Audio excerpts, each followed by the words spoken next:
पहले कोई समझा है हमारी बात जो अब कोई समझेगा। क्या हुआ अब्बा? क्या हुआ? क्या है? कुछ नहीं हुआ। हम जैसों के घर में कभी कुछ नहीं होता, ना चंगा ना बुरा। हम तो ढोर डंगर हैं शाला कोट के।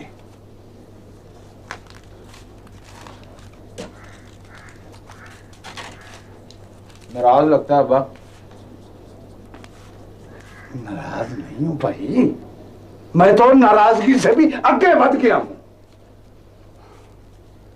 ज्यादा आगे ना निकलना, आगे निकलने में ठोकर लग जाती है।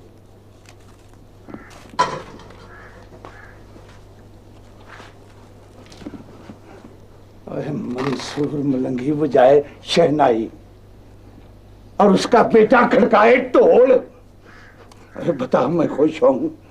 अरे मरने का मकाम है बचड़ा, डूब मरने का मकाम है फैक्ट। तू कम कर अब्बा, तू कम कर।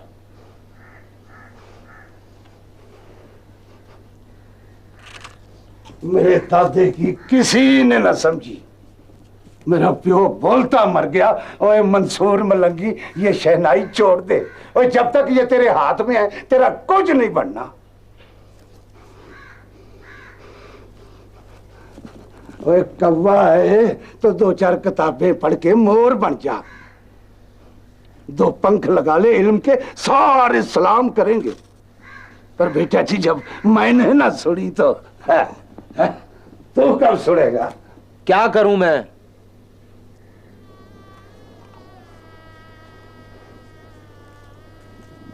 शहनाई बजानी सीख लिया इनका। ये हमारी खानदानी फरियाद है, इसमें कूक है, पुकार है, राह चलते को रोक लेती है। और ढोल सुनने वाला बेध्यान होके नाचने लगता है और आगे निकल जाता है। ढोल पीछे पीछे आता है फकीरों की तरह।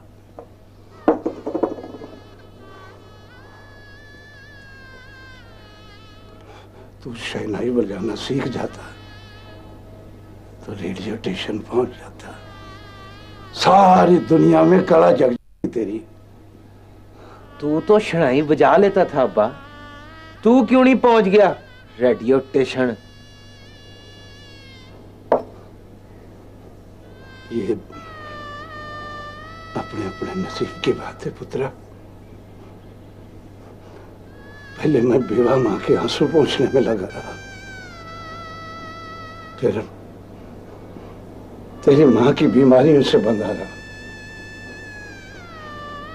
और अब चाहता हूं कि शहर जाके किस्मत आजमाऊं तो रास्ते में तेरी लगड़ी बहन खड़ी है।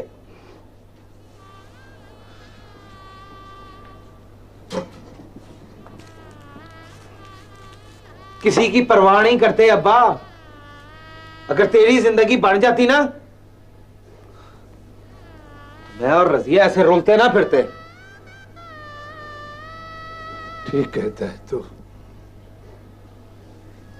ठीक भी है और गलत भी। अगर मैं तुम लोगों को छोड़ जाता और अपनी जिंदगी बना लेता तो शायद ही हम सबके लिए बेहतर होता। पर जानमंदा जो अपनों को छोड़ जाते हैं वो फिर अपनों में वापस नहीं आते। तू भी ना आता अब्बा।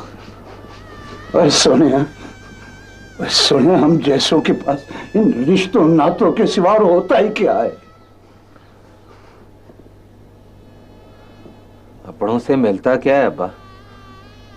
ताने, मैंने धक्के अपने देते क्या? ठीक है, अपनों से बड़े दुख मिलते हैं, इल्लत आजार। पर सारी उम्र तेरी मां और मेरी मां लड़ती रही, पर कभी जुदा नहीं हुई जानी। लड़ती रही, रोती रही, पर कभी खाली नहीं हुई एक दूसरे से। ये रिश्ते नाते गुड़ तुम्बे की तरह होते हैं, जबान पे रखो तो सारा बदन कड़वा हो जाता है, पर तासीर में अक्सर 100 बीमारियों का एक इलाज। जो कोई गुड़ तुम्बे के फायदे को जानता हो आधी बीमारियों का इलाज कर लेता है। सलाम अब्बा। अरे रजिया। सलाम पा। अब बचड़ा कभी कभी माँ बाप से मिलने आ जाया कर, तू तो चुदरैन की होके रह गई है। कभी बेटा ईद पे सही, ईद शबरात पे सही। फुर्सत ही नहीं मिलती काम से अब्बा, कब आऊं? अभी आने लगी तो नाजो बीबी ने कहा कि ताज़ा मक्खन लगा के मीठा पराठा तो बना दे। फिर मैं जब चलने लगी तो चुदरैन बोली, रजिया जरा मेरे साथ बैठ के खेस में बल तो डाल दे। नाजो बीबी कहने लगी, रजिया मुझे काफ़ी तो सुना दे। अब अब्बा मैं नाजो बीबी का कहा कैसे मोड़ देती। मैं बैठ गई। महीना महीना बाल धोने को नहीं मिलते और तू कहता है आ जाया कर रजिया। क्या गाया तूने रजिया बच्चे? नाजो बीबी को शाह हुसैन बड़ा पसंद है। नाजो बीबी ने रोड़ा बजाया और मैंने ढोलक उठाई। चल चल सुना शाह हुसैन की काफी। मंदी हाँ कि चंगी हाँ, साहब तेरी बंदी हाँ, गहला लोग जाने दीवानी, मैं रंग साहब दे रंगी हाँ, साजन मेरा अखी विच वसदा, मैं गली फिरा नशंगी हाँ।